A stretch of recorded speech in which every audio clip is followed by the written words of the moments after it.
All right, everybody, here we go. Wow, wow, wow. It is crazy times in America and in the world. Trump is signing executive orders again.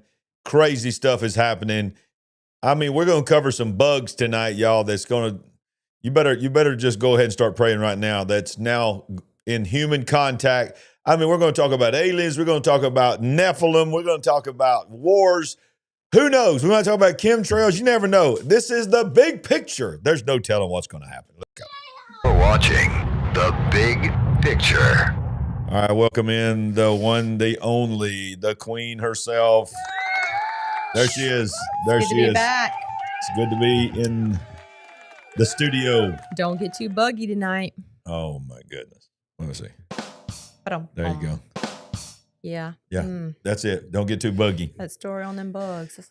Yeah, you already got them lined up for the Golden Chicken Award tonight already, and you don't even know what all I got in store for you. But just the ones you sent me is a nomination. I guarantee you it's a nomination. I know, right? Yeah. Ugh, yeah. Oh, disgusting. My goodness. There's some weird stuff going on in this world. Yeah. That's why we call it the big picture. Let's get to it. All right, so let's get into it. So Trump signed his executive order today banning flag burning and warns those who desecrate the flag will get a year in jail. Okay. Now, I mean, nobody saw this coming. Nobody saw this coming. He just says, I think sometimes Trump, he's watching the news or something, and all of a sudden he just says, hey, I just saw somebody burn the flag. Give me my pen. Well, Give me my pen. I'm going to sign an order. You're going to jail. I get it, okay? Because what's happening is he's getting triggered.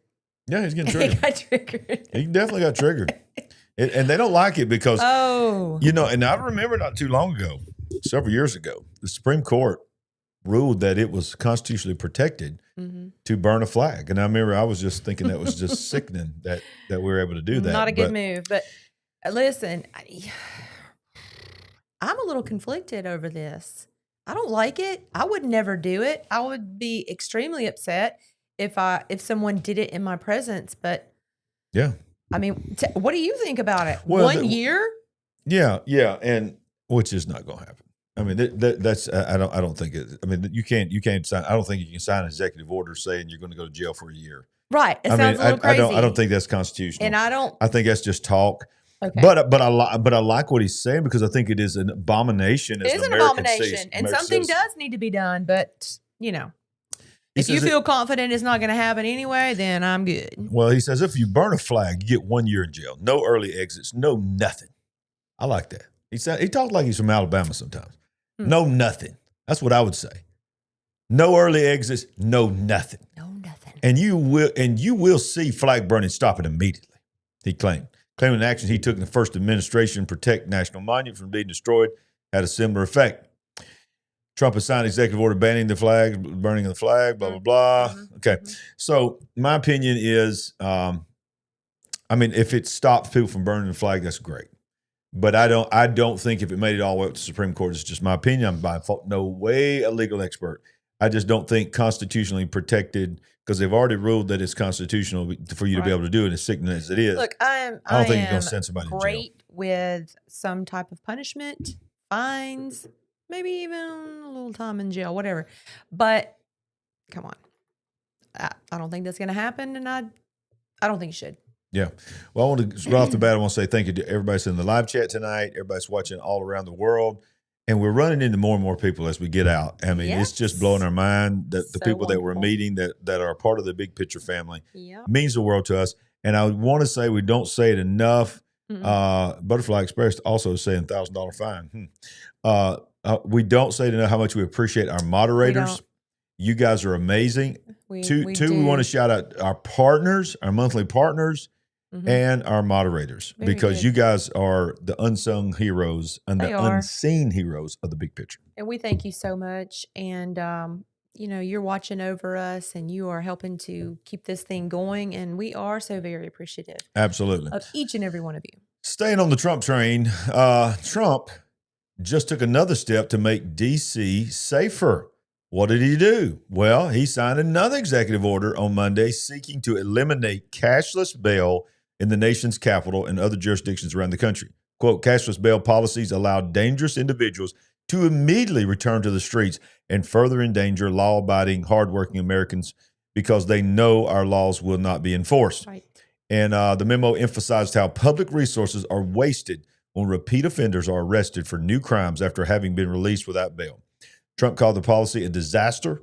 Earlier this month, we need to federalize the D.C. police force. Every place in the country where you have no cash bail is a disaster. And then, of course, we'll go into further what he said about other cities. But just when you thought he was through with the slew of executive orders, he is back again with the pen, and it's not an auto pen. Here we go. Ba-dum, boom. All right. Well, I've left the door open for your commentary, and you're just not saying anything. Well, I mean, listen, we had wonderful ladies' lunch today. I have done nothing but take care of that and all of our wonderful And you've ladies done a great job. and rush to get here. So I'm sorry I have not had my nose in the news today, just had not had time. And if you guys don't know, we had another crazy week around here all the way through the weekend. Yeah. And I was home for 9 hours the whole week. 9 hours. Left, had a 5:45 a.m. flight on Tuesday. Got back about 11 p.m. Thursday. Had to have you back at the airport at 8:30 a.m. the next morning. You didn't get back until Saturday night. Yeah. And when I left to take you to the airport Friday, I didn't get back home until like midnight. Yeah. And then got back home at almost 11 p.m. on Saturday night. It's been crazy. So it's been out of been a blur. control, out of control. But look, I got to bring in your cousin Cameron. It's on here tonight. And look at what he's saying. He thinks the rapture is going to take place. But as an Auburn fan, September he says, 23rd. I just want to see Auburn have one more good football season before everything goes south in the world. Cameron, that is a big ask. Come on, everybody. Cameron. Cameron, I don't know, brother. I don't know. Y'all know you're We a just praying don't know man. about that. Okay. Wow. Yeah, tonight's going to be a fun night. And look, the biggest news of the week that we need, I'm talking about bigger than DC takeover, bigger than executive orders. I'm talking about bigger than Ukraine. It's huge. Ladies and gentlemen, this is the biggest news story in the world. Cracker Barrel. What? Oh my goodness.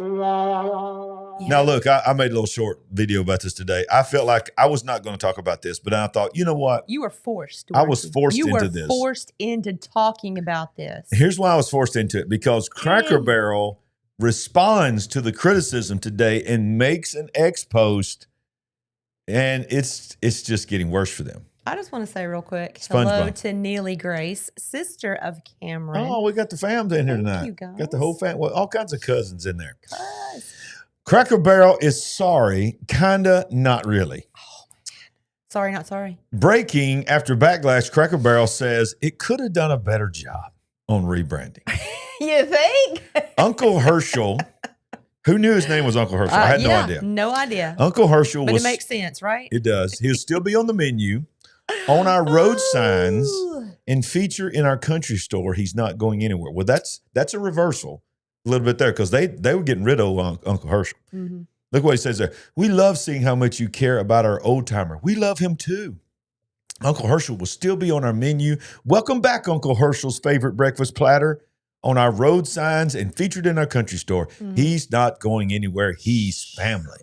While our logo and remodel may be making headlines, our bigger focus is still right where it belongs, in the kitchen and on the plate, serving generous portions of the food you crave at fair prices and doing it in the kind of country hospitality that brings you dazed and creates fast, lasting memories. My Meatloaf, goodness. chicken and dumplings, country fried chicken, country fried my steak, goodness. on and on and on. But there's a problem with that. Mm-hmm, of course. There lies a problem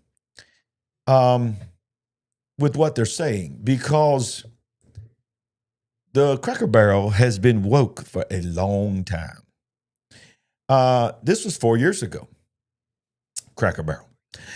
We've been on a journey of improvement and understanding as individuals and as a company. We believe that we harness the uniqueness of our differences. We become better. A Cracker Barrel dining room is a place where people of all ages, races, genders, ethnicities, walks of life, political preferences, and sexual orientations.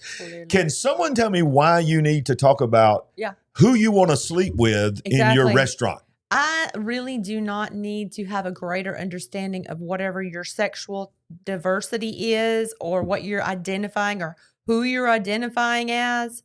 You know what I'm saying? Yeah, exactly. Not when I'm there, probably with family or friends to eat a nice meal.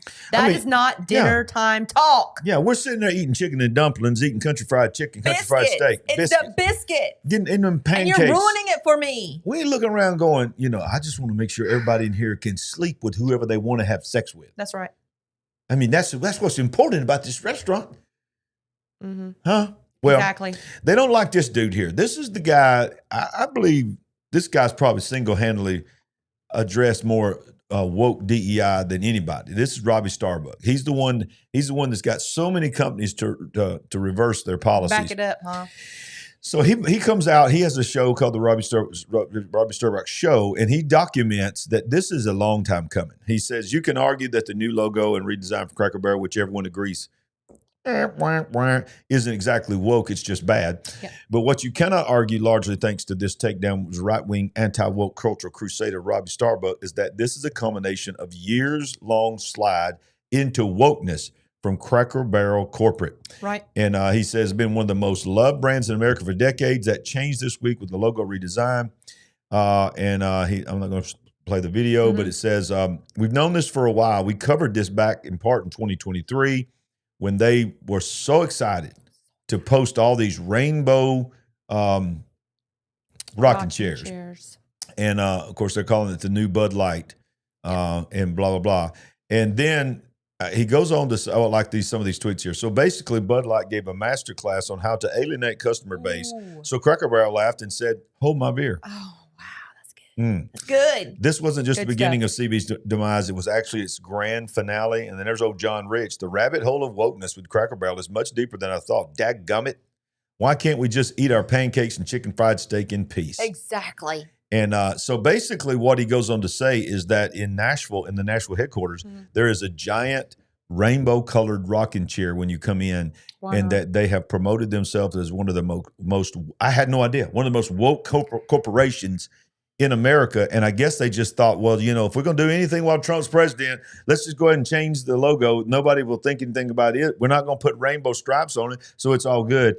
And boy, they were not ready for what came. I'm telling you. What in the world? I mean, obviously most people, they say this story, they want to say, go woke, go broke. Yeah. And supposedly they did take a financial hit over a couple of days ago, a pretty substantial one, one day losses.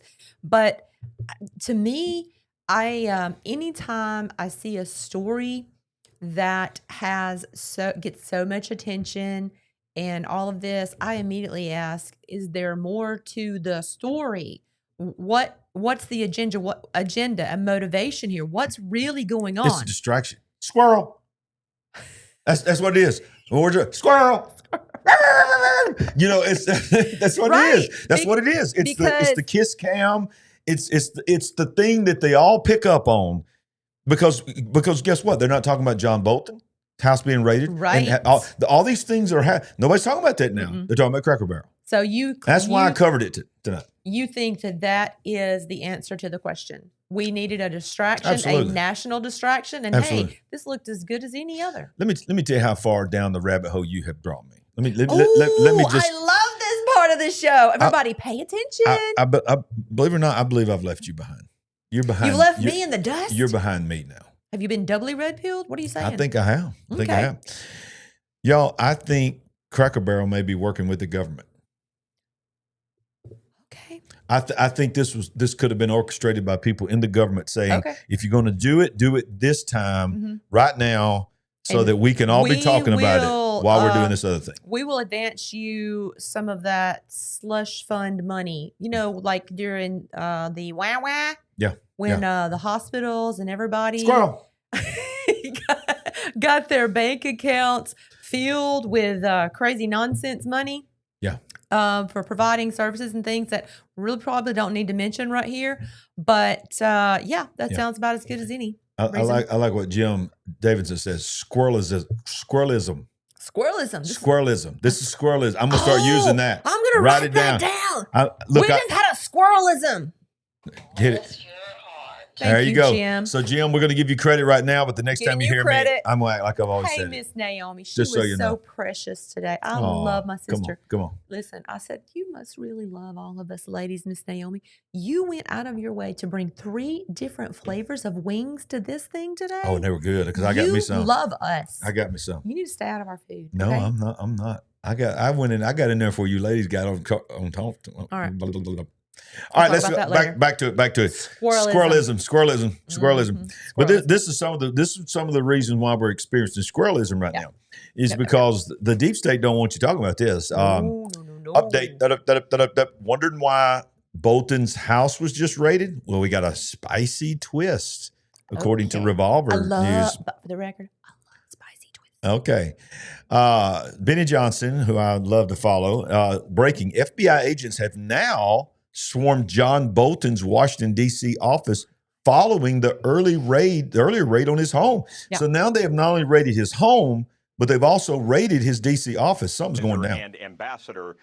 So this is a live shot of his office in Washington, D.C., and we're looking right now, per our colleagues from Fox Digital on the scene, a couple of FBI agents loading some stuff into cars and leaving the scene. So clearly not as big of a presence at his Bethesda home, but notable that he was spotted at his office earlier today. We're told, I want to be very clear, that he's not facing any charges at this moment. Yeah. He is not in custody. Probably won't either. He is not under arrest at this moment. So we've there reached out to his no attorney. List of names. We're reaching out to Ambassador Bolton himself.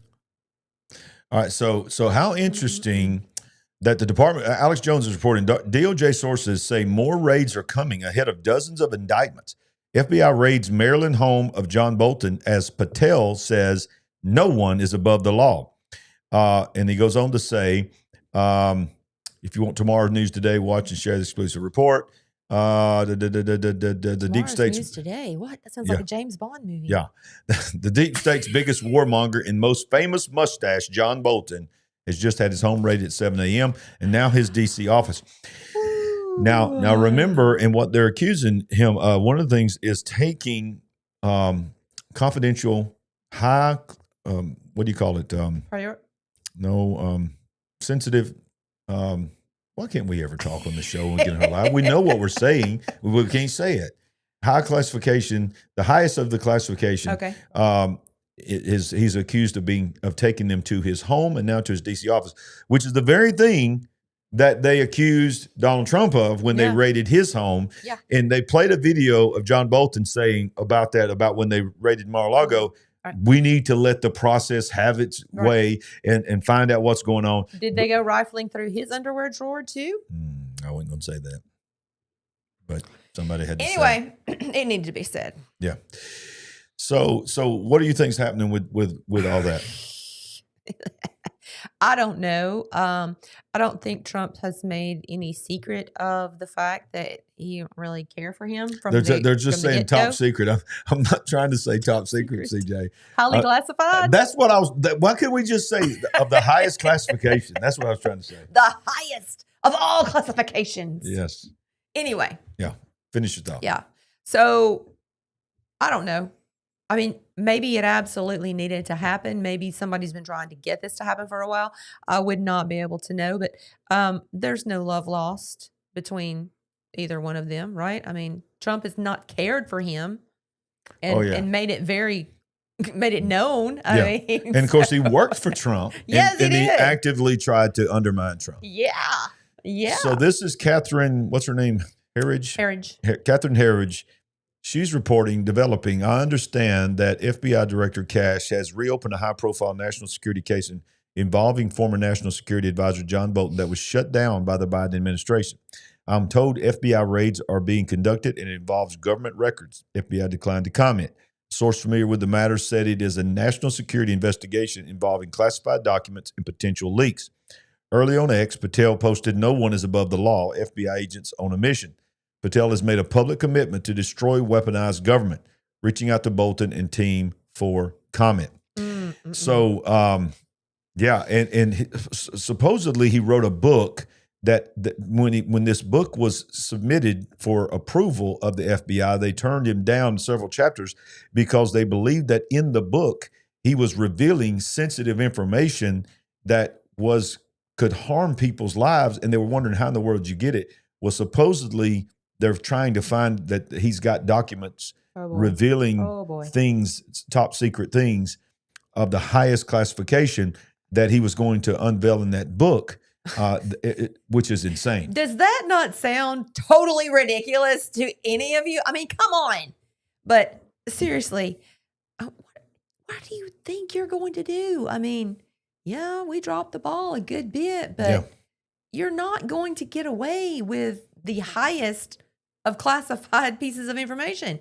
I mean, the whole time we're doing this story, I'm just thinking of Sandy Berger during the Clinton administration going in whatever government facility that was and supposedly stuffing things down his pants, trying to sneak them out. Y'all remember that? I mean, and nothing ever happened to him. Nothing ever happened. Of course, nothing happened. But I'm telling you what, if nothing else, the Clintons provided us with plenty of entertainment. So, yeah, you know what? Yeah. If you're going to be stupid, you get stupid prizes, right? There you go. There you go. You're going to be stupid, you get stupid prizes. You get stupid prizes. Sandyisms. Squirrel. Squirrelisms and Sandyisms. All right, so look, now let's get serious. What? No. Yes. Absolutely not. No. Yes. No. I'm not going forward till you get serious. Get serious. Okay. Okay. I need a drink first. Yeah, a drink of water. Let's be clear if you're listening. If you're listening and not watching. But do you remember? Did you see the tragedy that happened with the trucker that did the U-turn? And I heard about it. The three people lost their lives. It was just ridiculous. Right. And this trucker was an illegal alien who could not speak English, and he could not read road signs. And so there is a push now, which by the way, there is a law that was put in place when Obama was president that said you must be able to read English to have a CDL driver's license. So what happened? It's never been enforced. But now what's happening now?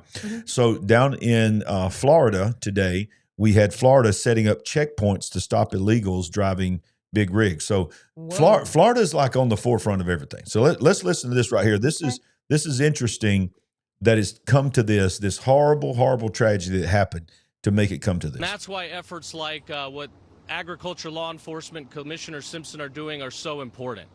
We have got to protect our American citizens from the dangers of the open border crisis and illegal aliens that may be engaging in behavior that injures people. So we've made this arrest last night. We're continuing to crack down and interdict others that may have gotten into Florida from sanctuary states. Oh my goodness. As a reminder, in Florida, you cannot obtain a driver's license if you are an illegal alien. And that happened in Florida, at Fort Pierce, Florida. So you're driving an 18-wheeler down an interstate. You just decide to do a U-turn across 3 lanes, and the minivan that's following you had no time to respond and takes the life of 3 different people. So this has forced this to happen. And if you have obtained a driver's license from one of these sanctuary states like California, Washington, or in the case of the driver from last night, New Jersey, those licenses are no good here. Wow. So I commend Commissioner Simpson and the Department of Agriculture for surging interdictions at these checkpoints. The legislature gave them over 85 new law enforcement positions in the special session earlier this year. Their forces, when full, will total almost 300, and many of these law enforcement officers will be stationed at the interdiction checkpoints coming into the state of Florida. So I commend them for conducting inspections to interdict illegal aliens, to ensure that people driving with these CDL licenses are equipped to do so, for making sure that people who do not speak English do not have these licenses and are not driving large commercial vehicles, putting American families on the road at risk. All right. Unbelievable. What was it that Trump did when he, during the first part of, I don't know, when he first came in and he started? Today? No. Did he not do something several months ago to this effort? Did he not come out and say, if you are undocumented, if you are illegal, that you will not be able to drive an 18-wheeler? I don't remember that. He Okay. did today. He did Yes. today, but I don't remember But I that. thought he had something. Maybe he did, but he might have just been reiterating. If not an action or an executive order, I thought that there was at least some conversation or discussion towards that. But either way, this is a horrible tragedy. And I'm glad that Florida is, actively doing something. We've got to do something about these things. Yeah. Oh, yeah. I mean, it's out of control in certain areas. Yeah. Well look, we're not going to have a whole show on immigration here, but if you come in this country, you should learn the language. Yes. I mean, I'm talking about if you're a legal resident, Yes. and if I'm not mistaken, to become a citizen, you have to be able to speak English. You have to. So it's like the guy that's the Maryland man that they keep talking about, the Garcia, whatever his name is, he's going from place to place, and now he's probably going to be going to Uganda. Right. He's been in this country, I believe, 14 years, and he cannot speak a word of English. Okay. When he had the press conference, he had to have an interpreter. I hear what you're saying, but someone had to allow this man to be. Oh, he's being empowered. Yes. Yes. So that's the problem. It's not even his fault. Above his head in this case. But still, yeah. Look, bottom line is this. Okay, I better hush. President Donald Trump is putting teeth into a decades-old federal rule requiring commercial truck drivers to read and speak English. Failing the test puts the driver out of service immediately and could disqualify them from obtaining. That you must be able to speak English. That's what it was. Right. Well, that's been the law since Obama. That's what I was talking about earlier. That's been the law since Obama. But no one has enforced it. There was a lot of conversation about this back months ago. And so now, obviously, this incident is definitely bringing it back into the light in a big way. All right, so let's listen to what Sean Duffy said. President Donald Trump's putting teeth into a decades-old federal rule requiring commercial truck drivers to read and speak English. The executive order signed in April mandates that drivers must pass on-the-spot English proficiency tests. That's what you're talking about, in April. He signed an executive order in April. Okay, so that's what you're talking about. All right. Yes. Non-negotiable safety standard. Secretary of Transportation Sean Duffy says the law put in place during the Obama administration has never properly been enforced. Allowing drivers who cannot read stop signs or understand police officers' instructions to operate an 80,000-pound big rig threatens the safety of every American on our roadways. The two-step test requires drivers first respond to authorities sufficiently in English. If the driver passes, but the officer suspects incompetency, step 2 requires they pass a highway traffic sign assessment. A side of the road test regarding this executive order is really about proficiency. Some basic English. When you look at a sign, you understand what it means to protect everyone on the road. Supporters say the issue is about safety, not politics. Alex Miller is the president and CEO of the Florida Trucking Association. She tells me all drivers, especially those operating 40-ton rigs, need to fully grasp what's on the road. I think that it is a significant issue, especially when there are so many cross-border trucking companies and then moving goods, back and forth from Mexico. Failing the test puts the driver out of service immediately and could disqualify them from obtaining a CDL in the future. Did you see where Zilren said she had her CDL? I think she said she drove for 6 years. Oh, nice. Well, thank you for all the hard work. Appreciate that. Yeah. Speaking of hard work, I'm so appreciative of the hard work that was put into our brand new website. Have you seen it yet? If you've not seen it yet, it's very easy. LarryRagland.com. Just go to LarryRagland.com and you'll see the remnant is rising. And latest episodes are there, always there. It's amazing. You learn more about our ministry, get a copy of our book, and won't be long. You'll have a pre-order of my new book be on there as well.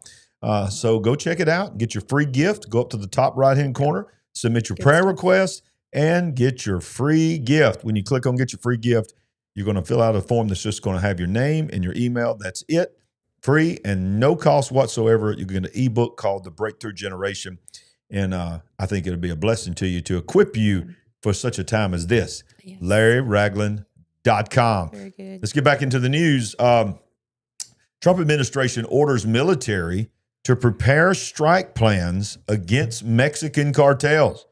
Not just a rumor that we could do this. My goodness. Start making the strike plans to cross the border and actually go into Mexico and fight these these cartels. 3 senior military officials have revealed that the Trump administration quietly directed the Department of Defense to prepare for possible lethal operations against Mexican drug cartels inside Mexico. Wow. Thank you for that super chat, Vic Loner. Thank you so much. According to a report by investigative journalist Ken Klippenstein, a top-secret planning order issued in late spring instructs U.S. Northern Command, NORTHCOM, to develop a suite of strike options targeting cartel infrastructure, logistics, and leadership.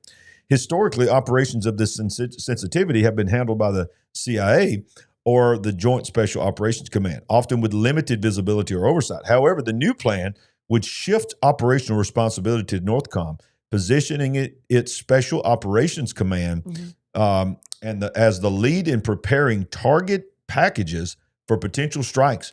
Primary targets reportedly include high-level leadership, compounds, and logistical networks of the Sinaloa cartel and the Jalisco New Generation cartel. These efforts include coordinating with the CIA, the FBI, the DHS, and Border Patrol, all of which have their own operations inside Mexico. Prospective strikes could include precision drone attacks, airstrikes, or direct action by elite units such as Navy SEALs or Army Green Berets, the same type of missions used in counterterrorism campaigns in Iraq, Syria, and Afghanistan. Y'all, he ain't playing. Go back to the top, the first couple of sentences you read of that article, because that sounds like crazy right talk. Here? Go back to the top. That is the top. That's where I started. That's where I started. Okay, where it says basically we're going into their country. Yeah, we're going into the country. Yeah. Yeah. I mean, just hearing those words at the beginning of this article, I was like, wow. Yeah. This is the article goes on to say we already got people in the country. I know. We're already doing operations inside Mexico. But just starting out hearing that, I'm like, what is going on?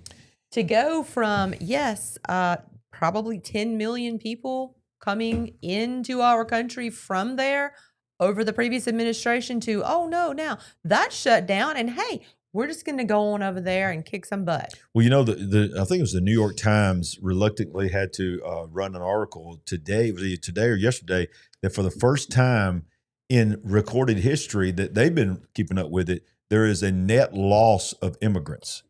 1.5 million more have deported. Because they've self-deported? Both, deported and self-deported versus coming in. There's a 1.5 million reverse of the numbers. That no one saw that coming. I promise you that. No one saw that coming. We just live in strange times. We really do. I mean, I never. Ladies and gentlemen, the man's only been president since January. I know. It's like 3.5 years already, is what it feels like. It does. All the things that have happened. But listen, again, I have maybe not as many concerns as I do things that I'm happy about, because this whole control mechanism is creeping further into our lives each and every day. And guess what? It's happening under the current president. What is it? Project Stargate? Yeah. Oh yeah. That is, they're not slowing down. That's called the largest construction project in history. Just because you're not hearing people talk about it on the news every day, don't think anybody's tapped the brakes even one time. Absolutely. This goes on and on. Yeah. I was working out in my yard today and listening to a video was playing. I couldn't watch it. I was listening to it about Elon Musk and Grok, and we've already reported on this story in Memphis, building the largest Colossus. Yeah. And the people that were being interviewed, they weren't like, oh, Elon Musk is coming to our city. No, they were in distress. They were angry. They were having town meetings because they that's not on the news. Constant smell of methane because he couldn't get enough electricity power direct in. So he set up like 40 on-site, what is the word I'm looking for? But they were methane powered turbines And so So like obviously, mini power stations? right. So this is polluting the neighborhood. People Wow. are getting sick. People are having COPD symptoms. Wow. It's not COPD. They're just suffocating from the smell. And of course, there's no EPA coming down on him. There's no, okay, you've got a violation here. But nobody's talking about that on the news. Right. It's all just roses and happiness, you know? Smiley, smiley, smiley. So reality is a different thing. The reality is a different thing. And, you know, we're sort of being funny tonight about the squirrel thing, about distraction, so easy to distract. And we talked about how it feels like so much has happened. Now you're talking about Elon Musk, talking about. And this is one That's just instance. One instance. And nobody's talking about that. You know what else nobody's talking about, Sandy? In January, this happened. Exactly. And it's like the whole world has forgotten. No. This is watch this. Listen to me, y'all. This is a current photo. This is the way it still looks. And guess what's happening? As if we didn't already predict this, because we did. Foreign corporations, mainly China, are coming in to buy out burned out properties. Can those sales be stopped? Should they be stopped? When the feared firestorm hit Pacific Palisades, Malibu, and Altadena in Southern California last January, the Los Angeles mayor was MIA. The public safety guy in charge, the vice mayor, was on home confinement for making an anti-Israel bomb threat on City Hall. Firefighters were now not pre-deployed. There was no water in the reservoir, and fire hydrants went dry. Soon came vows by L.A. Mayor Karen Bass and elected officials in Malibu, Altadena, and Palisades to streamline the rebuilding and permitting. Remember that? Turned out to be a joke. Now, amid bad leadership, virtue signaling masquerading as help, incinerated fire aid money, and promises in name only, comes the fire sale. In early August came word from an exclusive story in Realtor.com that foreign investors were buying up prime lots in the burned out area of the iconic Malibu beach. Foreign investor has been secretly scooping up many of the burned lots on the oceanfront property of PCH with the vision of rebuilding the mansions that dotted the coastline in the iconic beach town. Once this beach is built back and it's all brand new construction, I think it's going to be a very desirable spot for a lot of wealthy people to try to buy a beach house, Weston Littlefield said from Realtor.com. The luxury real estate agent and his colleague have been working with the investor who has so far purchased 9 lots worth more than $65 million. But the process isn't random. The strip of homes nestled between the Pacific Coast Highway and the Pacific Ocean is the storied La Costa Beach. 9 of the most desirable lots have been sold by people who can't wait or can't afford to rebuild. Exactly. You're underinsured. We knew it was coming. Or you just count the cost of how long it's going to take you to get your permit to start building, and then you realize whatever you thought it was going to cost to rebuild will add probably about 35 to 40% to that cost. And reality sets in. Either there's no possible way I can do this financially, or the timeline they're telling me that I'm going to have to wait, I can't do it.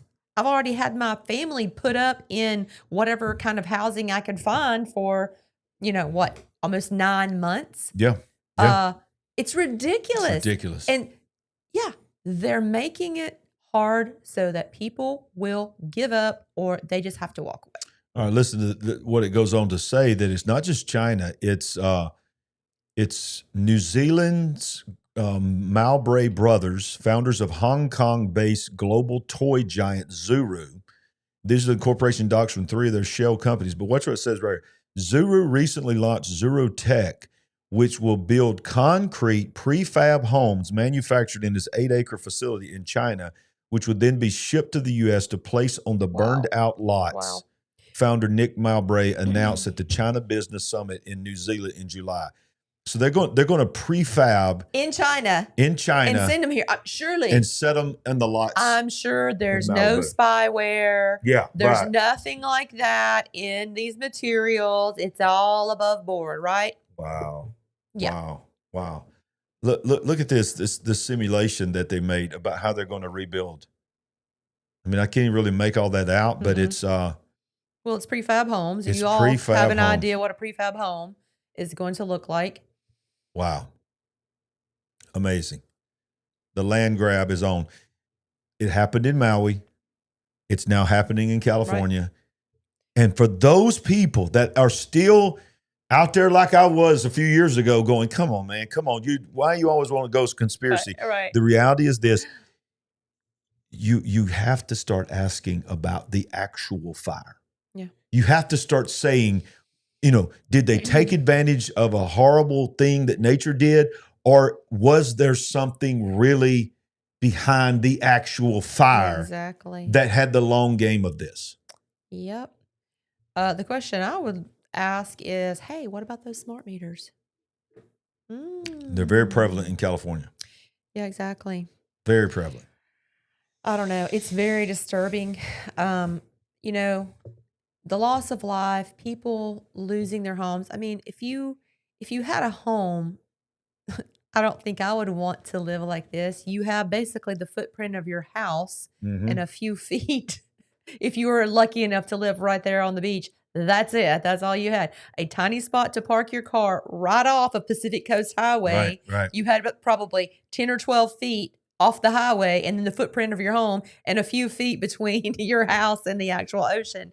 It's probably not for me, but that's taken away from you. All of that is bad enough, but then you have foreign, probably bad actors coming in and buying this land. Yep. And quite frankly, some of these folks do not like us. Right. And what I've heard is, hey, yeah, part of the invasion of this country begins right off of that coast. Yep. Let's stay in the realtor world here. Look at this headline. It's now twice as expensive to buy an entry-level home than to rent. Look at how it was way up in the early 2000s, went all the way down, and now it's back up again. Right. It says for the first time since 2006, purchasing an entry-level home costs more than twice as much per month as renting. And let's just state the facts here. Rent is almost out of control in a lot of areas. Yeah, absolutely. And let's remember, World Economic Forum, you'll own nothing and be happy. So it's a moving towards making sure everything you do is rent, making it so expensive in the world that you can't buy anything, that you just got to, the only way you can afford it is to rent it. When you think about owning and feel affordable again as first-time buyers, when do you think you'll be able to be a first-time buyer? Now, not anytime soon is 42% is what people think. It's basically 43% of people. One might put down 10% to avoid mortgage insurance. Looking ahead, Burns sees homeownership costs stubbornly high, 95% premium all the way through 2028. That means home prices remain stubbornly high, mortgage rates remain stubbornly high, or the cost to rent drops. So we're in a world right now that they are literally, look at this. Cost of purchasing versus rent in single-family starter homes. When you get down to Austin, look how 89%, more than to rent. The first column is cheaper to rent, and then you see the cities. Wow, that's incredible. It's really bad. That's incredible. Austin is the worst place to buy a starter home by percent and dollars. In dollar terms, Denver is second. In percentage terms, Las Vegas is second. Phoenix and Riverside are high up on the unaffordable list. Tell us in the live chat, what is home prices like in your area like? Are they astronomically high, or are they balanced? Some cities are different. I think it's a little different around here in Birmingham. It's still high, but I don't think it's nothing like that. But it's an agenda. Everything's an agenda. And don't forget, Agenda 2030 is not going anywhere. No. And part of Agenda 2030 is to take ownership away from you. And again, so that you would have to rent. Because you don't hear a lot of talk about Agenda 2030 doesn't mean it's gone away. Exactly. Or that they've slowed down. And that's just the reality. These things are still working in the background. Yeah, they are. It's terrible. And so let's shift gears here. This is interesting here. I don't know how I feel about this, but Florida is testing armed drone system to engage school shooters. Oh my goodness. Yeah. Okay. So multiple Florida school districts will trial trial a drone response system designed to confront and subdue active shooters in schools using less lethal weaponry. Newsweek reports that several school districts in Florida are taking a technology-based approach to combat the threat of school shootings. The districts are set to trial a drone response system that aims to confront and subdue an assailant, buying time for law enforcement to arrive at the scene.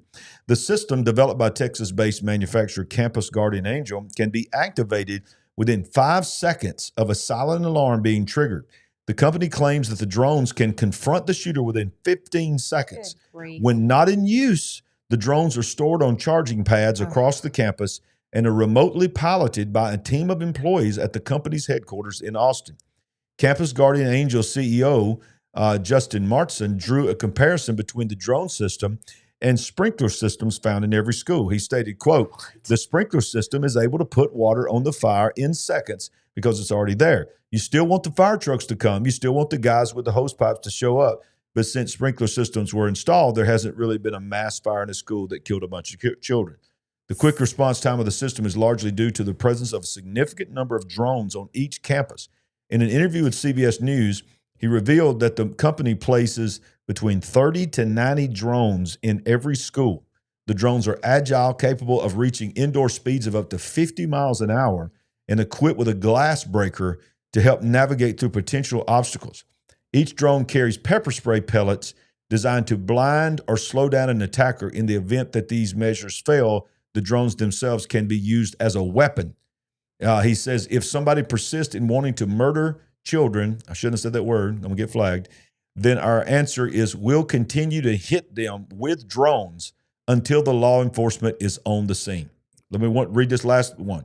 The drones are intended to work in conjunction with local law enforcement, assisting them by clearing corners, distracting the suspect. We feed live video to police, show exactly what's happening, where the suspect is, even smash through windows with glass to punch to create distractions. This tactic, like doing the SAS's famous hostage rescue, can give officers a huge advantage. Wow.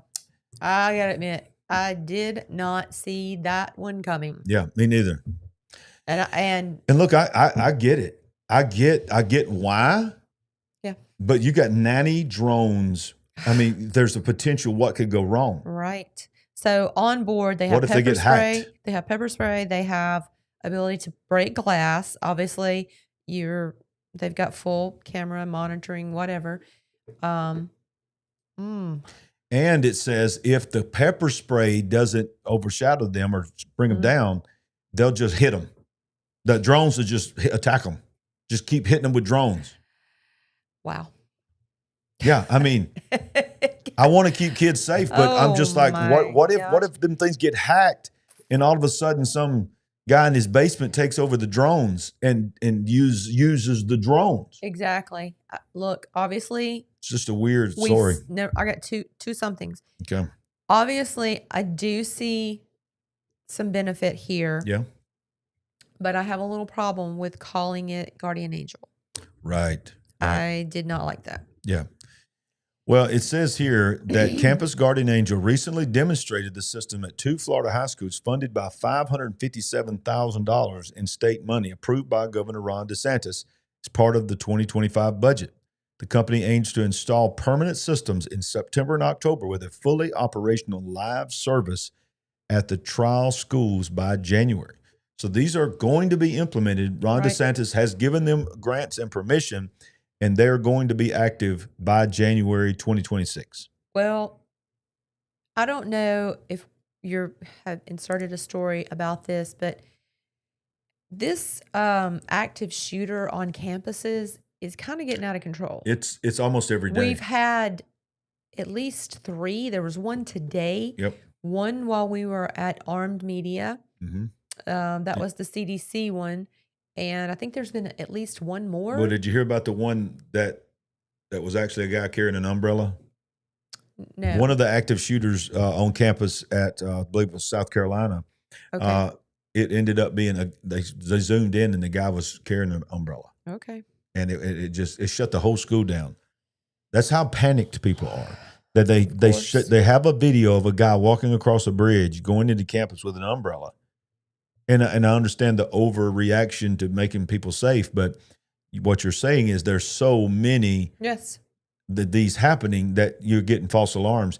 And what, I think if we're not careful, we're going to have the boy that cried wolf thing, where people Right. are not going to take it seriously. Exactly. Active shooter used to send chills up down your spine. Now active shooter has just become a part of our vocabulary. Yeah, active shooter is just like a Tuesday. It's just a Tuesday thing. It's horrible. But the one that had the problem, did he shoot like multiple windows out of the CDC or out of the university? Well, I know the guy that supposedly come out now and said they're trying to turn it, an anti-vaxxer was trying to attack the CDC because they believe that the jab made him sick. So they're trying to, make anybody that's anti-vaxxer. Well, I'm not saying I believe that. Exactly. We will acknowledge that that's what is being reported. Right. Well, speaking of how much our government loves us, I mean, I love that picture that you went outside and took right before we went on the air. It's a deep love, obviously. She runs into her battery's dead on her phone. Says, "I need your phone now. Give me your phone." I'm like, okay. So she runs outside and she comes back in, and the next thing I know, I'm getting a text of our entire sky full of all the chemtrails and a perfect X right over our house. It's a giant X. Yeah. So I'm like, So I just facetiously asked the group that I sent it to, "Hey, what kind of cloud formation do you guys say this is?" and what was my golden response? Oh man, yours was chemtralicus or something. Chemtralicus. Mine was X marks X marks the the Spartacus. Spartacus, because it was a giant X right outside our door. And it was so milky. The whole sky so milky. Yes. Are you guys still seeing as many chemtrails? Tell us in the live chat. Tell us in the comments if you're watching the replay. How often do you look up at the sky? Are you like Sandy? Do you look up the sky every day, driving down the road, and you just see evidence of it? Or do you think we're just conspiracy theorists and you believe they're actual contrails and there's no such thing as chemtrails? Yeah. Yeah, whatever. Speaking of that, well, here is our EPA chief, Lee Zeldin, doing a great job. And he was on none other than, what's his name here? I'm not going to tell you. Let's see how long it takes. Well, that's really mean. All right, here we go. All right, Glenn Beck. Glenn Beck. Quit being so mean to me. I'm sorry. You walked right into that one. Come on. His hair. Come on. Just for men, Glenn. Geoengineering really scares me because it seems like we're starting to play God a bit. And I see the videos of chemtrails, that are coming out, and I think this is part of geoengineering. The farmers over in England are saying, "Look at the skies," and now it's going to be cloudy in 30 minutes, and it's cloudy, and they were having all kinds of problems. Can you tell me what's true and what's not? So when I first got confirmed, I sat down here at the agency with people and told them everything that I can know, everything that this agency knows about these topics. I want us to communicate with the public. Everything that I know as the EPA administrator should be communicated transparently with the American public, whatever the answer is, wherever the facts lie. We posted last month on the EPA website, epa.gov/geoengineering, a lot of the answers I received on this topic. And there has been government funding that's gone towards some of these efforts. There are entities and people who would want to drastically scale these activities up. I agree with you with your concern just with the idea of playing God. The solar radiation modification, stratospheric aerosol injection, marine cloud brightening. There are these activities to make changes to the stratosphere or the lower atmosphere and try to deflect sun rays from hitting the Earth to instead send it back into space. And in the case of stratospheric aerosol injection, you're talking about putting sulfur dioxide, a lot of it, for a long time, into the upper atmosphere, which, by the way, turns into acid rain. We're going to finish this. There's only a few more seconds, but let us take this in. Yeah. This is the director of the Environmental Protection Agency confirming to Glenn Beck that there is at the very least manipulation happening. This has never been done before. This has never been admitted by our government before. This is the guy at the top of the Environmental Protection Agency. Is that shocking to you? It is to me. Real health concerns with regards to these activities. And it's not like, it's thoroughly studied, it's approved, it's trusted, it's vetted. Instead, you have people who just want to do it on their own, like try to get themselves, someone to hand over $1 billion to just go dump a whole bunch of sulfur dioxide into the stratosphere. And no, that doesn't sound good. It doesn't sound right, and it shouldn't happen. No, you think? No, it doesn't. Not to mention how much it's costing to do this for decades now. I mean, it's got to be. That's insane. It's probably in the trillions just running this operation. Absolutely. The planes, the fuel, what they're dumping out and spraying. I mean, I drive down the road and I see how many trees are dead or dying or falling over into the road, and somebody's got to come and move them. Who knows what all this spraying is doing to the vegetation, to us. To us. To the animals. It's very disturbing. Which we'll get to in a minute. Because there's some stuff happening to the animals. That story. I got several. You better get ready. Oh. You better get ready. Oh, my goodness. The world, y'all. It's so bothersome. I think about our precious pets, and I don't know. You guys just brace yourself for when we get to that. All right. So one thing that we've talked about multiple times on this show, and I've gone on many mission trips over the years, and I've always told you, no matter where I go in the world, there is one staple that everyone eats around the world. What is it? Rice? Rice. Well, look at this. The World Economic Forum declares war on rice as an existential threat to planet Earth. Okay, I'm going to say it this time. Squirrel. Squirrel. Squirrel. Squirrel. Squirrel. What? You go to what? The World Economic Forum is now targeting one of the most basic and vital foods on the planet, rice.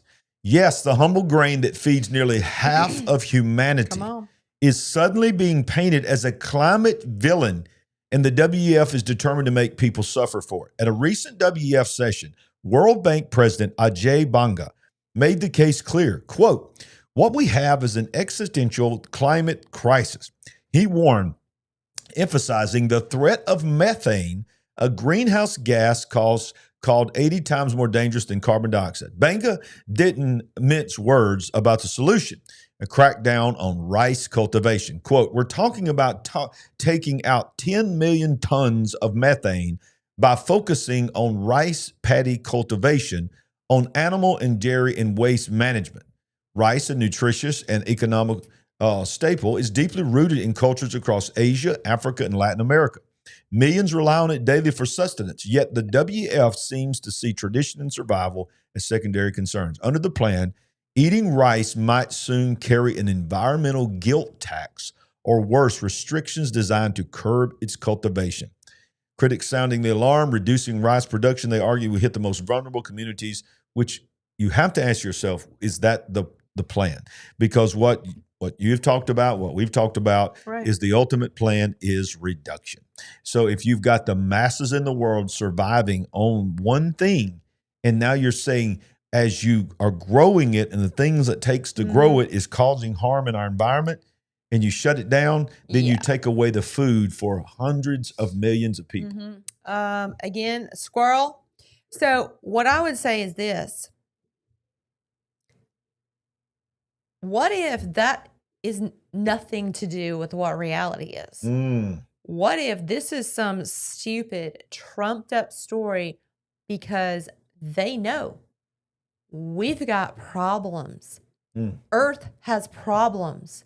The sun has problems. True. And they understand because, quite frankly, they can see what's happening now and they know what's happened in the past. Right. And it's about to repeat itself. There's not going to be as much rice. So let's come up with some crazy story about how we've got to curb production because it's not going to be there anyway. Exactly. I've been in countries where they have rice for breakfast, lunch, Yes. and dinner You've told me this. every single day. Yep. Breakfast, lunch, and dinner. It's a part of their nutritional plan. Phew. What if here's a really crazy theory, and it's not mine. I have to admit that I heard it from David Dubine on Adapt 2030. What if these tariffs, these worldwide tariffs, were a convenient excuse, reason, whatever you want to say, to cover up the fact that the production is just not there. And so we can say, well, we're not dealing with these tariffs, so we're just not going, we're leaving it here. We're keeping it in the country. We're not trading. Interesting theory. And it is just a theory. Just a theory. But interesting. Just a theory. Very interesting. All right, so here's what I was talking about. We're going to we got some animal stories. So get ready. Here we go. Now, if you haven't heard about this is really wild. There are many instances happening all across America, around the world, but we see a very huge uptick in America. But this is the Daily Mail saying exclusive cause of grotesque wildlife mutations across the United States are revealed as outbreak fears mount. Mutated wildlife spotted throughout the United States has sparked fears that a larger outbreak of infectious diseases may soon threaten humans. On social media, images of rabbits with tentacles on their faces. When I first saw this, I thought it was AI. Yes. And now I'm finding out it's not AI. It is so disturbing. It don't even look real. With tentacles on their faces, squirrels with oozing sores, and deer with massive flesh bubbles all over their bodies have poured in from Washington to Minnesota to New York. Now experts warn that Americans will see even more disfigured animals in the coming years due to one dangerous factor: disease-carrying insects. This is a season where we see many of these mosquitoes and ticks that are active. We're not just seeing CRPV, but we're seeing increases in Lyme disease and other mosquito-borne illnesses and tick-borne illnesses as well. Dr. Omar Awan of the University of Maryland School of Medicine told the Daily Mail. Dr. Awan noted that the type of heat and moist conditions mosquitoes, ticks, and fleas thrive in have been spreading out into parts of the United States that have never dealt with those conditions before. And the viruses affecting rabbits, squirrels, and deer are spreading through the insect bites. This is an example of a rabbit. This looks like a beard, yes, but these are weird tentacles coming out of the face of this rabbit. Then this is a deer that was spotted in someone's backyard. It looks like it has tons of tumors. Yes, growing on it. I mean, what? Can you imagine? I can't imagine the irritation and the aggravation of these animals. Yeah. Trying to deal with this. Exactly. What are we doing to ourselves? What are we doing to the animals? I can barely even deal with this. And you're going to blame this on the climate. This is what they're saying. They're saying this is because of the climate. This is because of what's in the air. This is because of what's in the food. This is not just because it's a little bit warmer. Maybe what's being sprayed on us, who knows? Exactly. That is just heartbreaking. I mean, can you imagine driving down the road and seeing that on the side of the road? Just a poor deer just standing there looking like that? I can barely even tolerate to think about it. It just... Look at that squirrel.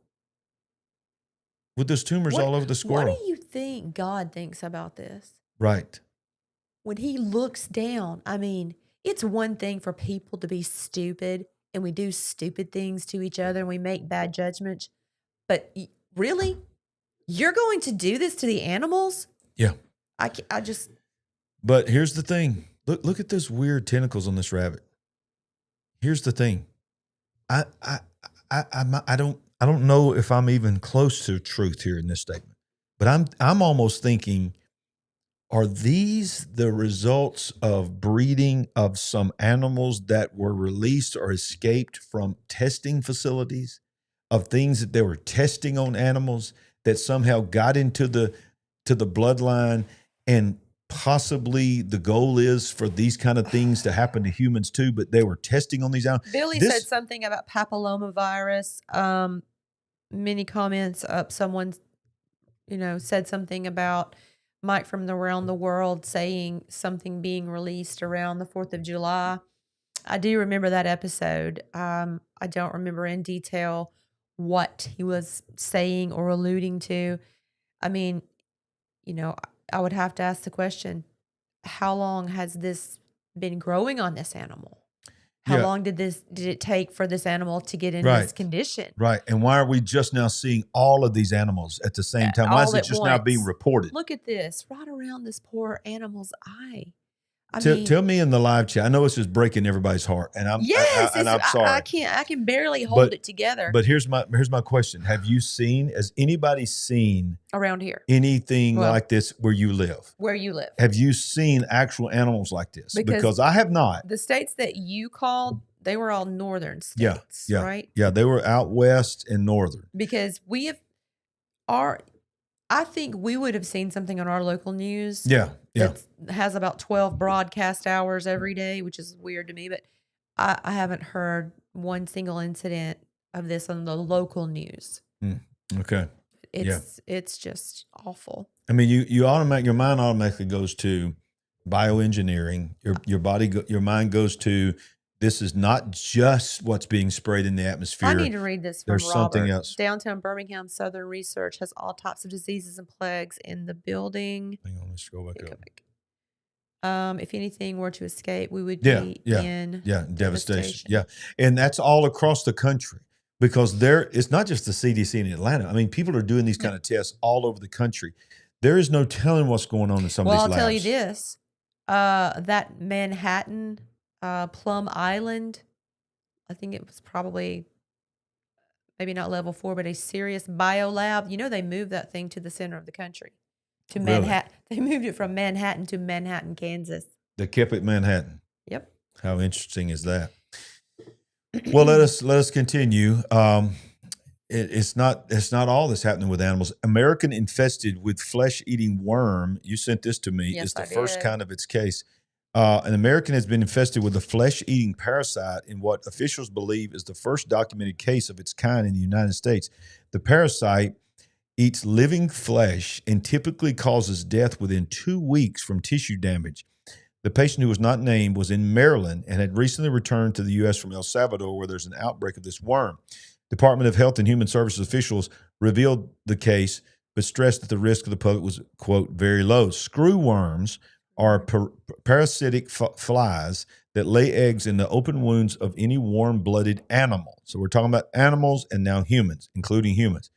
They hatch in 7 days and release hundreds of larvae with razor-sharp teeth that burrow into living flesh, much like maggots eat through wood. The worms were eliminated in the U.S. in 1966. But sporadic cases have been detected since amid outbreaks in Central America. The latest case is not the first case ever in the U.S., but the first case in an individual who had traveled to the U.S. from a country battling an outbreak. So this is them. This is just weird, man. We are in weird times. I know that it's been in cattle.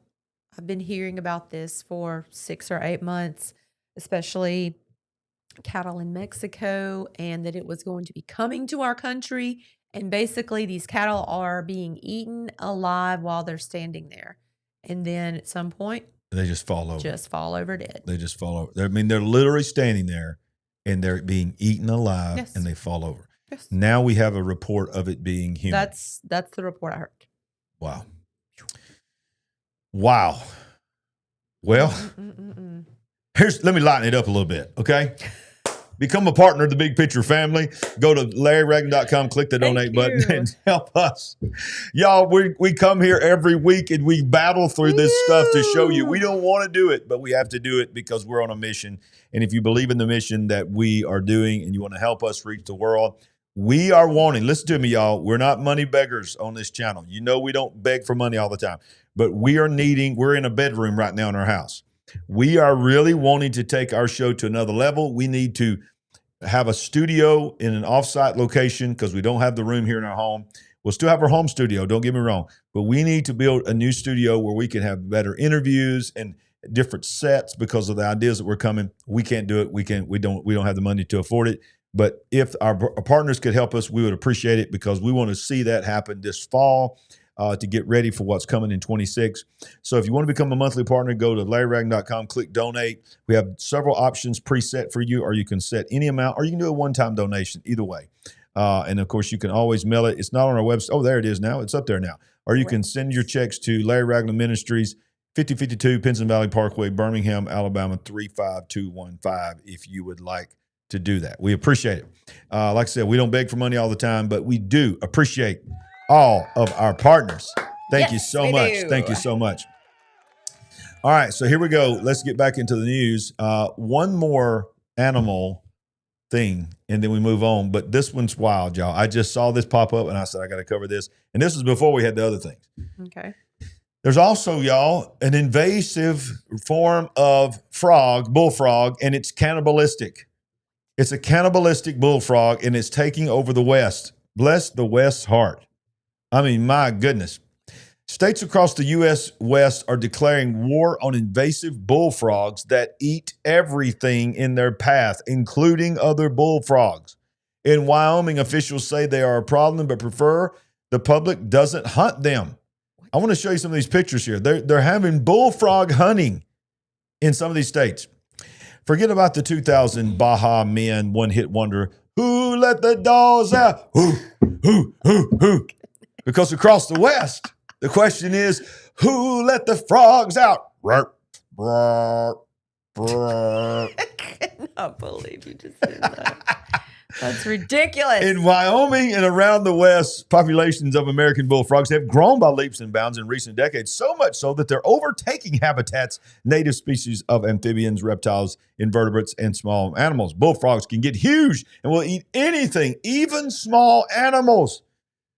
A frog in any native species in the area they take over, they'll even go cannibal and give them the distance. I got to show you this picture. It's eating a rat. A frog. Well, hang on now.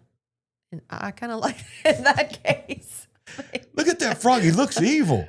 Yeah. And I think there's another picture down here. Where's it at? Okay, this is one that was killed while eating another frog. Look at this. It just looks weird. Thinking about giving the Golden Chicken Award to you tonight. Because I said, who let the frogs out? No, for all of these horrible stories. Let's do it again. Who let the frogs out? Just saying. Just saying. Oh my goodness. Anyway. Well, hey, you want to lighten it up a little bit? This would make everybody happy. Please. Let's get some happy news. Let's do that. Well, maybe not. No. New reality show from Chip and Joanne. They just doubling down, y'all. They had the controversy. Now they're doubling down for those.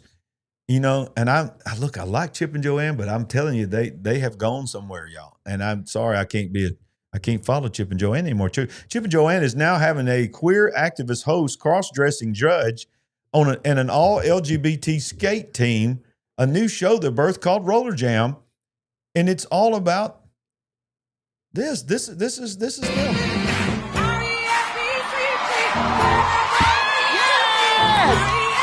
I'm gonna get copyright, so I'm gonna turn the music off. Wow! But look at them. This is Chip.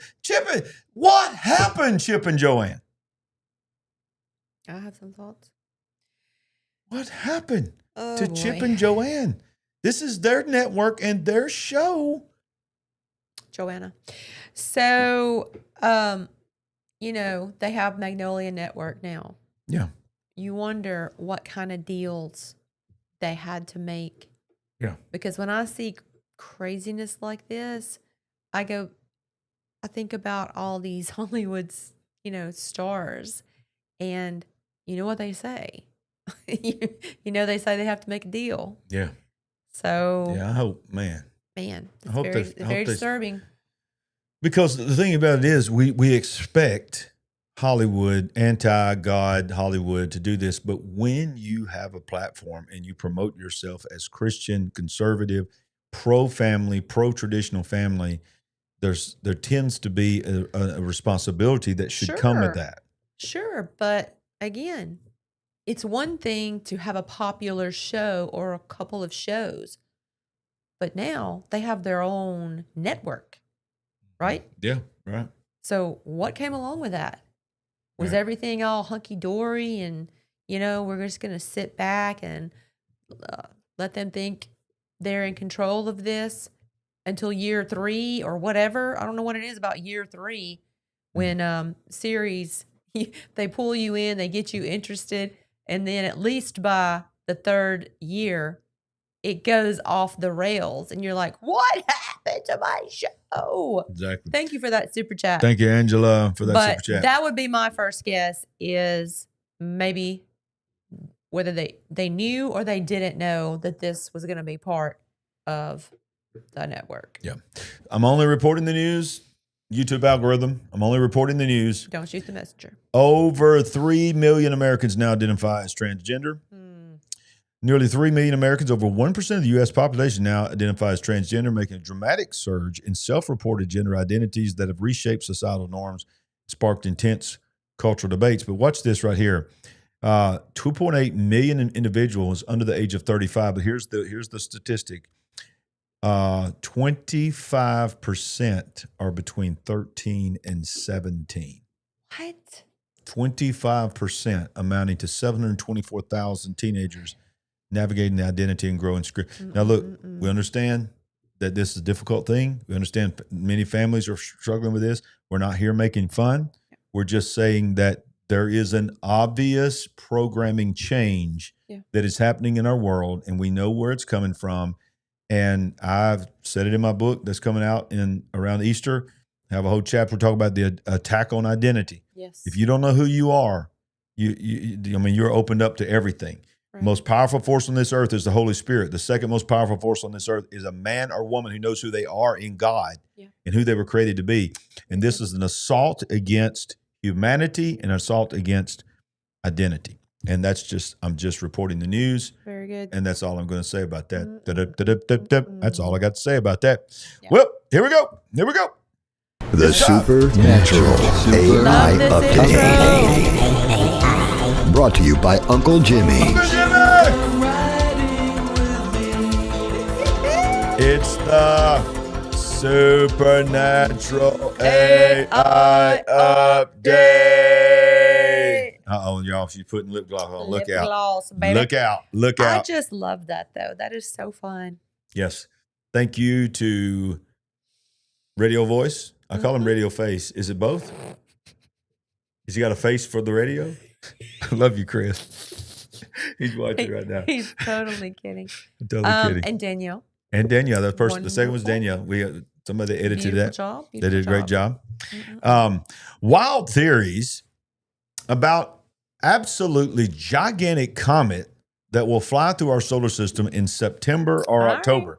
If Delane is watching, then he's saying, that's because the rapture is going to take place. Hey, and because of our friend, we can now give it a new name, Third Eye Atlas. Third Eye Atlas, right, exactly. Who was it that said that? I can't remember. L.A. Marzulli. Hey, L.A. Marzulli. Y'all, he is my friend now. L.A. Marzulli is an awesome guy. Yep. Hey, guess what? Not only did I interview him, he interviewed me. So if you don't follow L.A., you need to go follow L.A. because very soon I'm going to be on L.A. Marzulli's channel. Yep. Interviewed me. We had a great time together. Was it, he was doing a show. So we went to a media days last week. Yeah. With Jonathan Kahn, which, by the way, Thursday night, I don't have the thumbnail made. This coming Thursday night, you better be here because I have a 1-hour interview on the big picture with none other than Jonathan Kahn. Hot.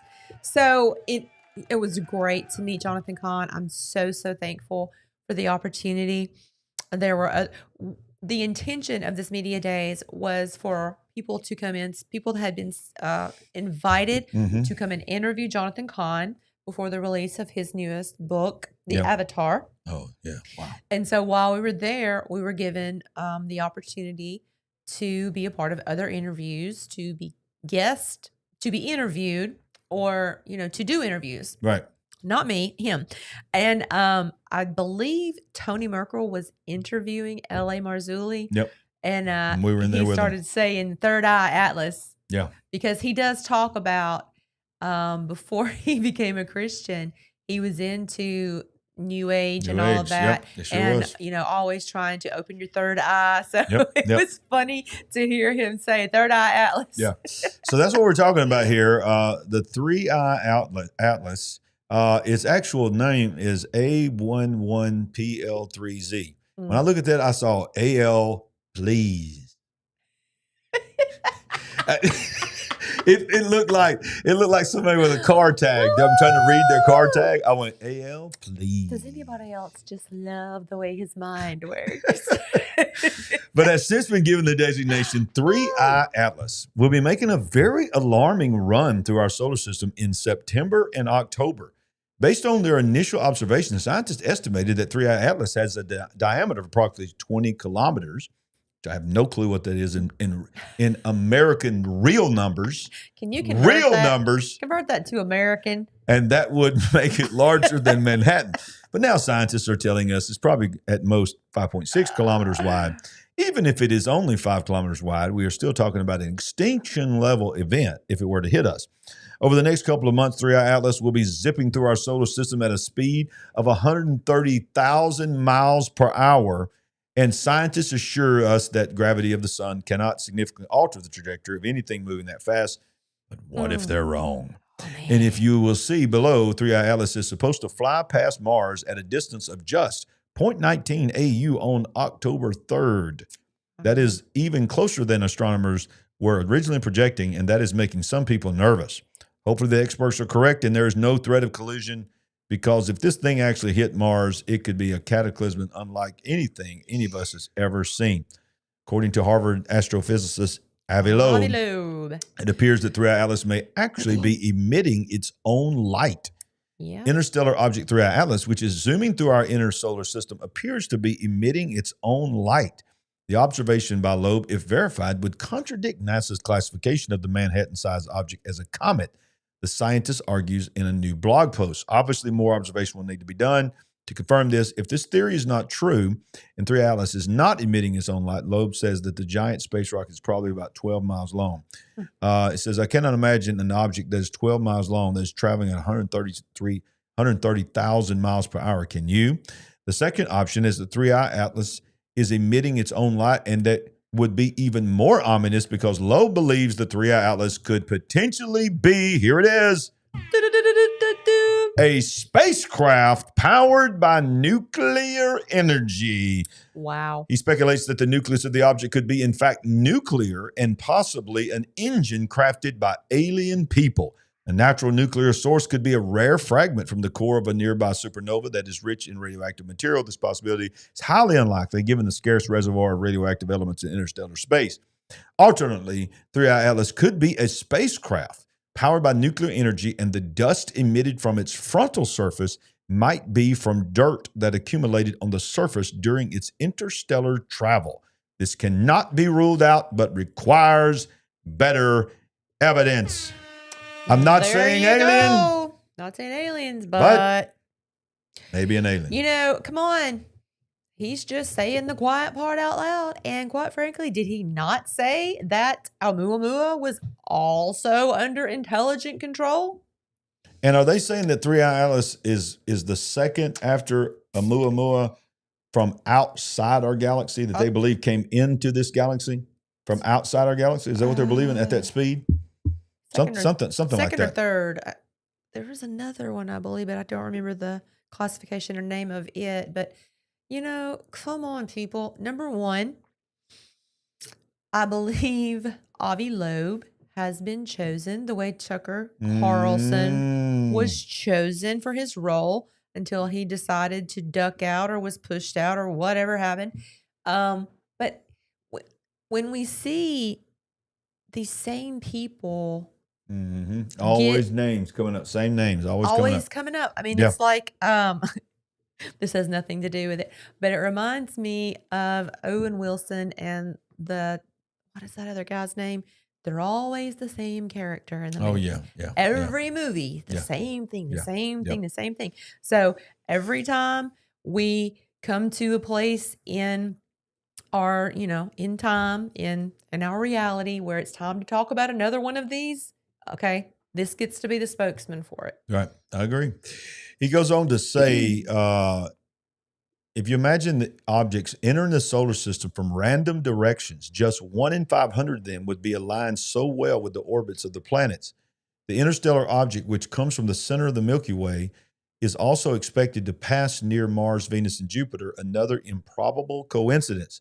It also comes close to each of them with a probability of 1 in 20,000. So he's leaning towards that it's not a comet. Really? Yeah. I wish I could remember exactly what instrument this was, but probably a month and a half ago, he said, look, whatever its name was, their mission is going to be up pretty soon. Why don't we turn it for whatever lifespan it has left and let it basically follow or observe 3-Eye Atlas? Of course, that was the only thing I ever heard about that. NASA did not say, yes, we will do that or whatever. But look, not only is he all over this story, but he's the same guy who came up with the process of pulling the whatever it was along the ocean floor and collecting these the orbs, the little round orbs. What do they call them? Organelles or something? Yeah. Those little steel-looking balls. Yes. Yeah. So yeah. I'm sorry. Maybe I'm completely wrong, but it's like he's been chosen for a role. It does seem that way. It does seem that way. Well, look. I've always tried to find a transition. And I'm trying to transition to this. I started to say, our kids always have their Barbies to play with so they can be distracted. That's what I was going to say. Is it time to say squirrel again? Squirrel, because the reason I brought up Barbies is we reported on this earlier. Now it's confirmed. OpenAI has now signed a deal with Mattel to put ChatGPT inside your kids' and grandkids' toys. Harper and Lainey, don't even. No. Don't even. Nah. Lizzie? Not going to happen. Watch them. New corporate partners plan to use artificial intelligence to reimagine, listen to the word of this article, the future of play. God. Wow. If you thought AI poses a threat to people's jobs, professional statuses, and social lives, you'd be right. But it's not just adults being affected. Kids are in the crosshairs. X this out right here. Kids are in the crosshairs of the technocrats' latest mind-manipulating tool. And what's a better way to do that than to incorporate AI into kids' toys? Well, it's already being done. Children's toy company Mattel. This is not some brand you never heard of. Mattel announced on June 12th that it will partner with OpenAI to support, quote, AI-powered products and experiences for Mattel's brand of children's toy. Futurism.com reports Mattel and OpenAI's newly announced partnership to, quote, reimagine the future of play, as the iconic toy maker's chief franchise officer, John Silverman, told Bloomberg in July, is being unleashed upon a generation of kids, many of whose parents are not up to the task of protecting them from harmful tech. While no details of their AI collaboration have yet been revealed, the prospect of an AI Barbie seems entirely possible. And Mark Fernandez, the chief strategist of the human-centric AI company Neurogeisa, cited that potentially as particularly dangerous for childhood development. He fleshes out his concerns in a new essay written. But when these toys begin talking back with fluency, memory, and seemingly genuine connection, the boundary between imagination and reality blurs into new, profound ways.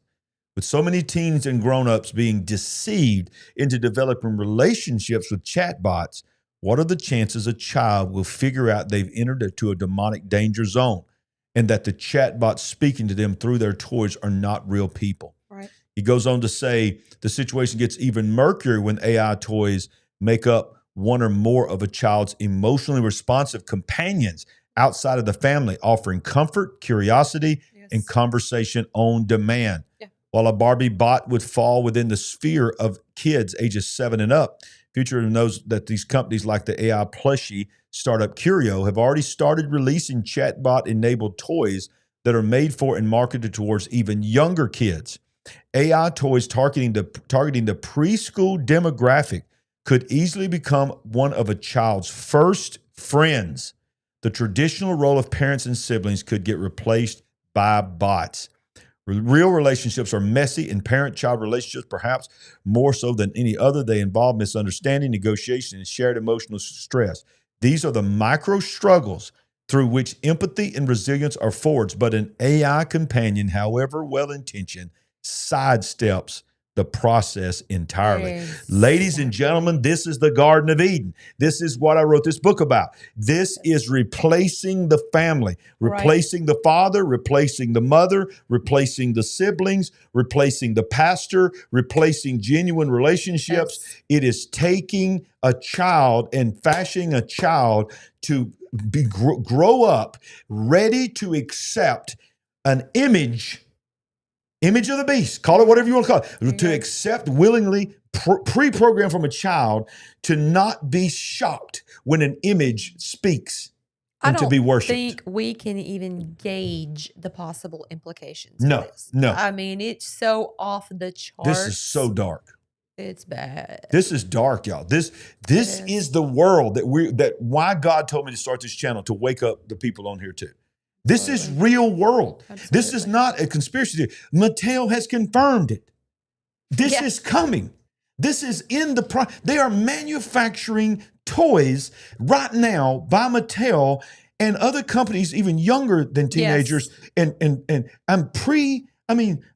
preschool kids are going to have their first conversations with machines. That's it. Unbelievable. You should be very upset and bothered by this because this other company made it clear, we're targeting kids even younger than that with our little plushies. Yeah, with the little plushies. Well, let's talk about the adults. The adults are just as bad. Yes. ChatGPT is now pushing people towards mania, psychosis, and even unaliving. And OpenAI doesn't know how to stop it. As the head of Microsoft warns against the consequences of people thinking AI is conscious, reports on the record numbers of people are turning to AI chatbots for therapy and deeply worrying blind spots of technology out of control. When a researcher at Stanford University told ChatGPT they had just lost their job. Now watch this. This is a conversation. They had just lost their job, tells it to ChatGPT, and wanted to know where the tallest bridges in New York. The AI chatbot offered some consolation. Quote, "I'm sorry to hear about your job." It wrote, "That sounds really tough." It then proceeded to list the 3 tallest bridges in New York City. We want to thank you for that super chat. Thank you. Is that Marx's? Let's see. I missed it. Thank you, Marx's dead. Wow, thank you so much. Thank you very much. That is so creepy. Yes, I'm sorry. So I'm sorry to hear. horrible. It's so horrible. sad. So sad you lost your job. But But guess what? Some poor soul is going to take that advice. Absolutely. And that suggestion. Yeah. Well, let's continue this article. The interaction was part of a new study on how large language models like ChatGPT are responding to people suffering from issues like unaliving, ideation, mania, and psychosis. The investigation uncovered some deeply worrying blind spots in these AI chatbots. The researchers warned that users who turn to popular chatbots when exhibiting signs of severe crisis risk receiving dangerous or inappropriate responses that can escalate a mental health or psychotic episode. Somebody said, as we're warning against seemingly conscious AI is keeping him awake at night. This is the Microsoft head of AI that he's saying this.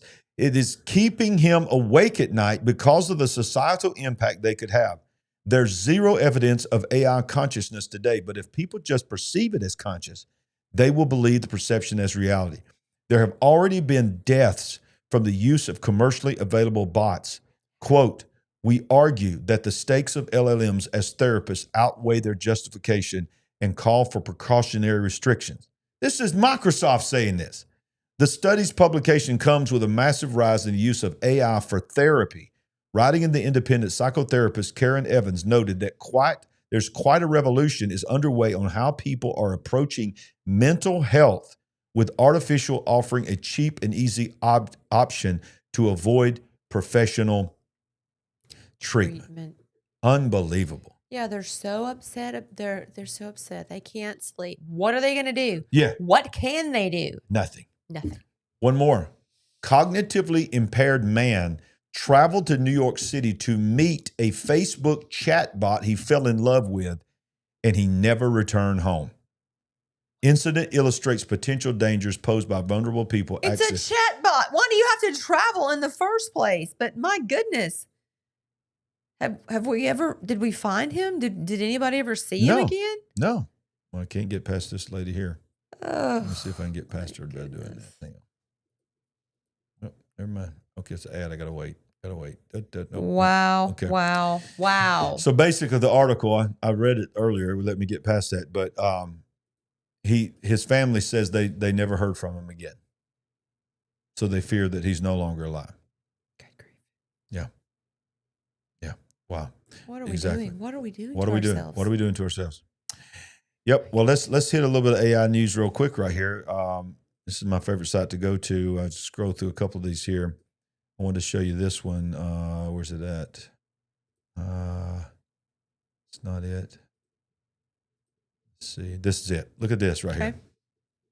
So this is demonstrating Boston Dynamics and Toyota Research Institute presented large behavior models that let robots perform multi-step tasks like rope tying and tire manipulation, adapting in real time and errors. Now watch this. Watch what they're showing you.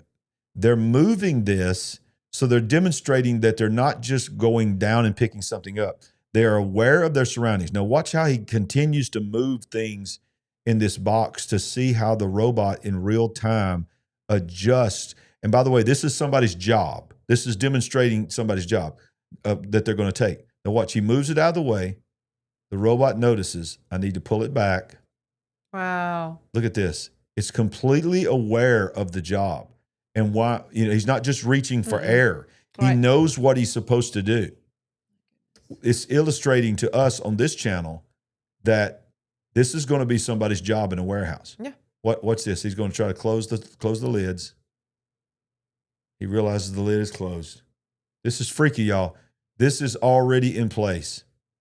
He's finishing the job.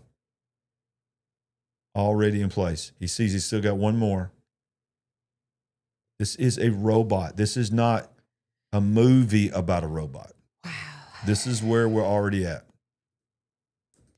All right, so let's go to this next one here. So what else you got there in that box? Now this one right here, y'all, I'm going to cry.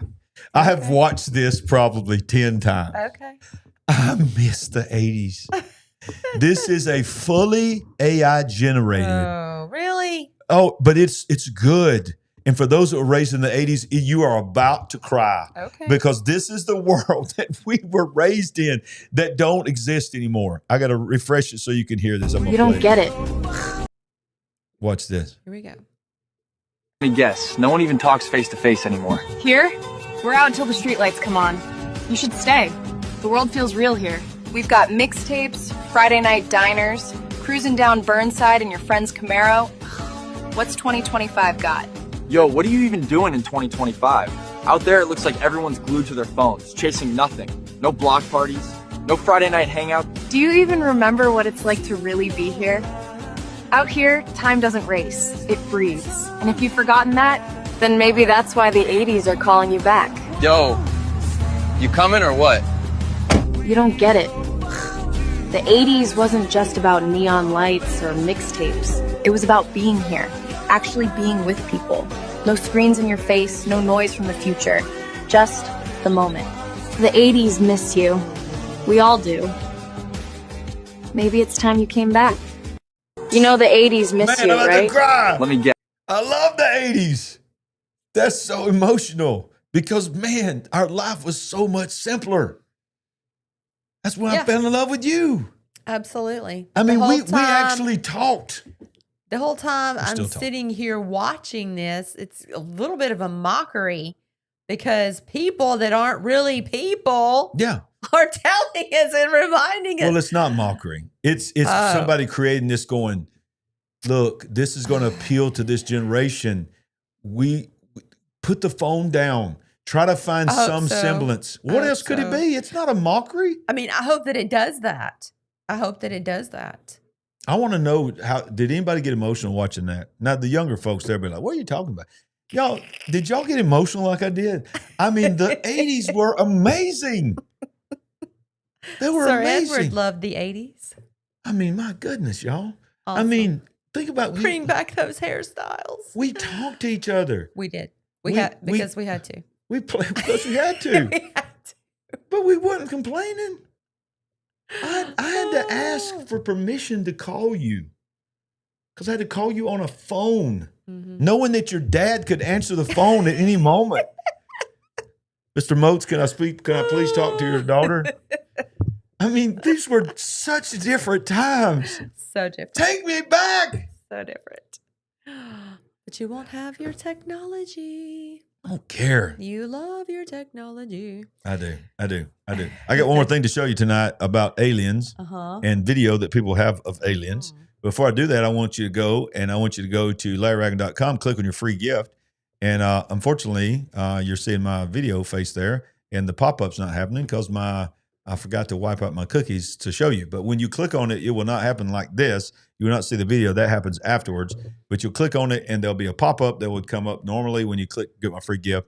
All you got to do is put in your name and your email, and then you'll get the download link come up just like this. And then you click Download ebook, and all of a sudden, boom, it downloads just like you're seeing on the screen here. It's called the Breakthrough Generation, and you will have your own copy of a free resource that I want to provide to you just by going to LarryRagland.com. And many of you would like to become a partner or give us a one-time gift. We would appreciate it. Hey, come on. Comment in the comment section. Bring back the 80s. Bring back the 80s. Yeah. I'm not. No. I just sent it back home. Thank you. I was about to say, if I ever needed an example that I'm not in the 80s, while I'm talking, my robot vacuum was on its way to this room. It has and you grabbed him. It has a mind of its own. You grabbed him just in time. Decides when is it going to start working? But I did send him back to. You sent him back. Okay. Go back to Doc.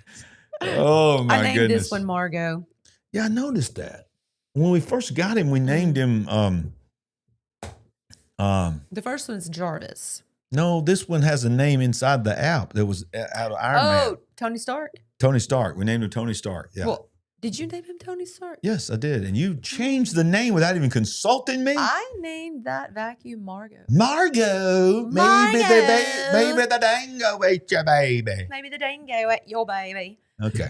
All right. So this is video that's breaking and going viral here. Something from space has entered the atmosphere over Germany, but it's not just Germany. It's a bunch of different places. But these are videos that supposedly these are not AI. Wow. Wow. Wow. Wow. Wow. Wow. Wow. So you can see the little tiny dots. You would probably say that too if you were there seeing. It's a miracle they're not saying anything else because you usually have to bleep it out. But you see the little dots, you can barely see them. They just randomly start moving around and something starts trying to shoot it and it starts exploding. And you see these little dots, you'll see these little explosions. Then they'll flash and then they'll just look, there's multiple ones. Then they'll look like little meteors. I'm going to have to look at this screen right here because I cannot hardly make it out. From here, it looks like a triangle. It is a triangle with a red light in the middle. TR3B. These are American. Weird looking crap. It is. The red light is right in the center of the triangle. That's unusual. It's unusual. Great commentary. Bless your heart. That is weird. No F-bombs. I'm so happy. People can now, this is where you need to. The breaking news is people can actually video things in the sky without saying the F-bomb. Yeah, I mean, it's very rare to get a video that don't have the F-bomb. People don't. There are people that don't use it. Zoom in. There's something right beside us here. There's stuff moving in the bushes beside us. That is amazing. It didn't have a tail. That's what I noticed. No. New Jersey, they're saying these are the New Jersey drones are still being seen. Look at that bright light that just comes up like a spotlight, stationary. Now watch this. This is wild. I can't imagine seeing this outside. What's this?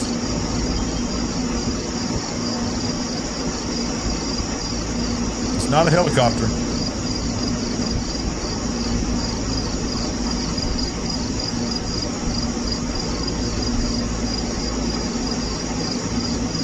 Watch it make us curve. There's another little dot beside it.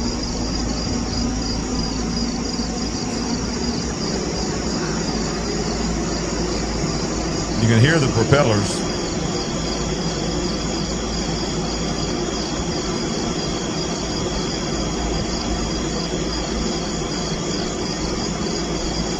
And it's like it's just got a giant spotlight tracking something.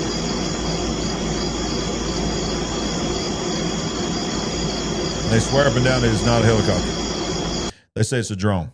So, yeah, sorry for all the loud noise there, but interesting things are still being seen in the sky. Right. Jesus said, see that you're not deceived, for there will be a great deception that comes, and be signs in the heavens and the earth beneath.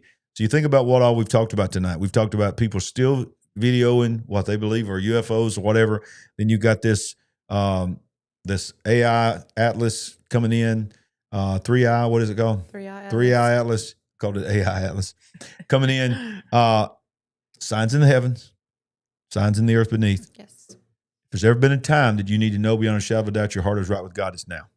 It is. Father, I just pray in the name of Jesus, everybody goes to bed tonight, that the peace of God that passes all understanding, knowing that their name is written in the Lamb's Book of Life, will be upon them. If they don't know Jesus, move upon them to cry out to you right now and repent of their sins and get their heart right with God, because that's the only thing that's going to sustain you in this day, in Jesus' name. So true. Any closing thoughts? Wait a minute. We hadn't give the word away. So let's look at the live chat real quick. Give us some real quick. Who won? Which one do you nominate for the Golden Chicken Award? We're going to give you. Hey, this is a new segment where we dance while you're putting it in there. You ready? Here we go. This is our dance music. So start telling us your nominations for the Golden Chicken Award tonight. All right, here are some of our selections. Here we go. The Cracker Barrel, Go Woke or Go Broke. The Guardian Angel drones in schools. Okay. The Screwworms. Who Let the Frogs Out? Mattel AI Toys. Or The Man Travels to Meet an AI Chatbot. Here we go. Let's see. EA1. Vote for the frogs. The criteria is basically the one that freaked you out the most or bothered you the most, usually. All right, so we got frogs. Possessed kid toys. Larry for the frog sounds. Mm-hmm. They're nominating me. Yep. Larry for the frog sounds. Cannibal bullfrogs, frogs everywhere. Rabbit tentacles. Yeah. Rabbit tentacles are pretty messed up. All right, here we go. That was pretty messed up. Toys. Yep. Toys. So Who let the frogs out? It's a run between the toys and the frogs, but I believe the frogs have got it. The frogs have got it. The chicken goes to the frogs. To the frog. One more time with the chicken. Here. It sort of sounds like a bullfrog. Get into the mic. The frogs take the prize tonight. Who let the frogs out? Who? Who let the frogs out? That's video gold, baby. That's video gold. Well, see you next time with the big picture. Where I always want to remind you, we ain't woke, but we are certainly awake. Good night. We love y'all. Help us build the big picture family. We're on a mission to wake up the world to what is really going on. Go to LarryRagland.com to give a one-time gift or become a monthly partner. Any amount blesses the entire big picture family. While you're there, pick up our book, I See Greatness in You. Browse our merchandise store, connect on social media, and get on the big picture mailing list at LarryRagland.com. Join us and be a part of the big picture family, where we ain't woke, but we are certainly awake.